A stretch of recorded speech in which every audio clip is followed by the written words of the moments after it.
आज सकाळी नाश्ता केलेला होता आणि स्वयंपाक केलेला नव्हता.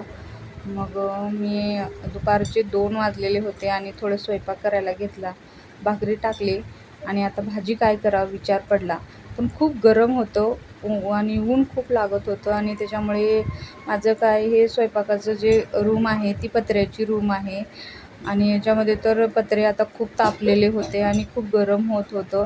मग आता इथं काही करायची इच्छाच नव्हती, पण भूक लागलेली होती आणि त्यानंतर खूप ओझं सामान वगैरे उचललेलं होतं. म्हणजे घरात मधल्या रूमचं खूपच असं विचित्र दसऱ्याला पूर्ण पसारा धुवून जे लावलेला होता, त्याच्यानंतर कुठलाच पसारा कुठे उचलून म्हणजे असं ठेवलेला वगैरे नव्हता. थोडं वरून झाडायचं, पुसायचं हेच चालू होतं आणि खूप कामं होती त्याच्यामुळे ते करणंच झालं नाही. मग आता वेळ भेटला म्हणून जरा मधल्या रूमची कायापालट केली आणि कशी केली जर ती बघायची असेल तर आपल्या चॅनलवर त्याचा व्हिडिओ आहे, आपण बघू शकता. आणि मग ते सकाळचं स्वयंपाक मला करणं झालं नाही. मग मी दुपारीचे स्वयंपाक करायला घेतलं. भाकरी टाकल्या, चपाती भाजी वगैरे काहीच नाही केलं. भाकरी टाकल्या, लेकरं बोलले की आम्ही दूध भाकर खाऊ. मग त्यांचं तर टेन्शन नव्हतं. मग आम्हाला भाजी करायची होती. मग मी बघा इथं इन्स्टंट बेसन करायला घेतलं. आता तुम्ही विचारचाल की इन्स्टंट बेसन किंवा पिठलं काय? तर एकदम एक 5 ते 10 मिनटामध्ये हे पिठलं होतं. आपल्याला खूप वेळ लागतो पिठलं करायला, की ते पीठ म्हणजे घोटत वगैरे बसायचं. मग ते शिजणार, त्याच्यामध्ये गाठोड्या होणार, त्या गाठोड्या फोडायचं. पण ते काही टेन्शनच नाही आहे. आपण पाहू शकता की मी इथं आता फोडणी मारलेली आहे.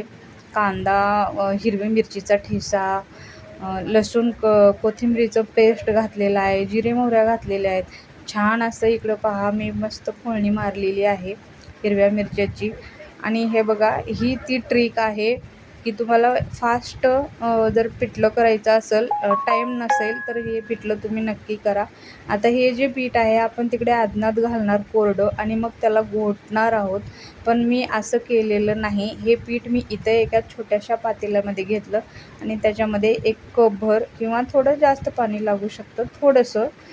इथं एक 2 वाटी पीठ होतं, त्याला मी 1 कपभर पाणी घेतलं आणि जितकं कमी पाण्यामध्ये तुम्ही याच्या गाठोड्या फोडचाल ते खूप चांगलं आहे.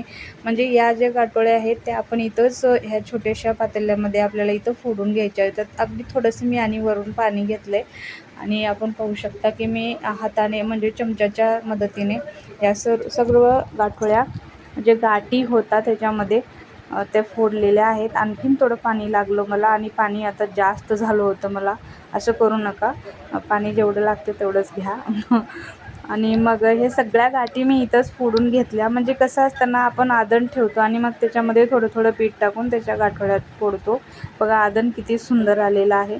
याला तसं करायचं नाही. जेवढं आपल्याला 2 वाटी पीठ लागतं ना, ते 1च वाटी आपण आदण ठेवायचं आणि 1 वाटी जे पाणी आहे ते 1 वाटी पाण्यानं आपण हे पीठ खालतीच कालवून घ्यायचं.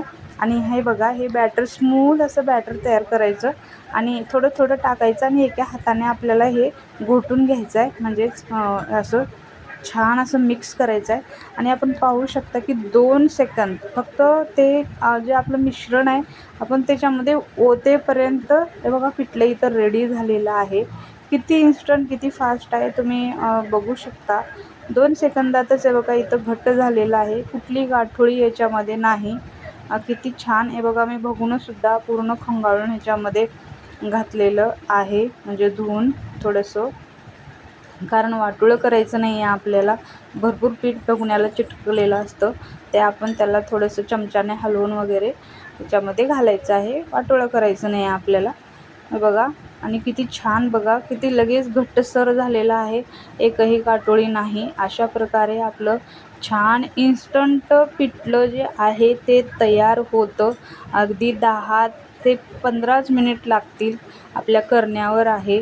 माझं थोडंसं जास्त क्वांटिटी होती. बेसन 2 वाट्या होत्या म्हणून मला 15-20 मिनिट लागली. याच बेसनाला मला अर्धा तास ते पाऊण तास लागला असता. पण इथं 10-15 मिनटामध्ये आपलं पिठलं बनवून तयार झालेलं आहे.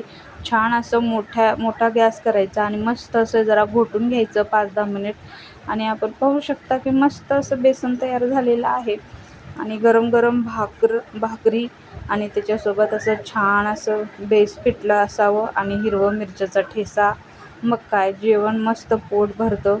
आणि पहा एक तर याच्यामध्ये गाठोडी आहे का बघा, गाठ बांधली आहे का बघा त्या पिठाने, अजिबात नाही, एकदम छान झाले. आणि चला मंडळी जेवण करूया, या जेवायला. कशी वाटली माझी रेसिपी मला नक्की कमेंट करून कळवा. आणि इकडे बघा हिरव्या मिरचीचा ठेचा आणि थोडंसं तेल, म्हणजे ठेचा जो आहे तो तिखट लागत नाही. आणि मस्त गरम गरम भाकरी. या जेवायला. माझी रेसिपी कशी वाटली मला नक्की कमेंट करून कळवा. आणि अशाच नवीन व्हिडिओसाठी, रेसिपीजसाठी माझ्या चॅनलला नक्की सबस्क्राईब करा. आणि माझा व्हिडिओ तुम्ही पाहिल्याबद्दल मी खूप मनापासून धन्यवाद आहे. Thank you very much.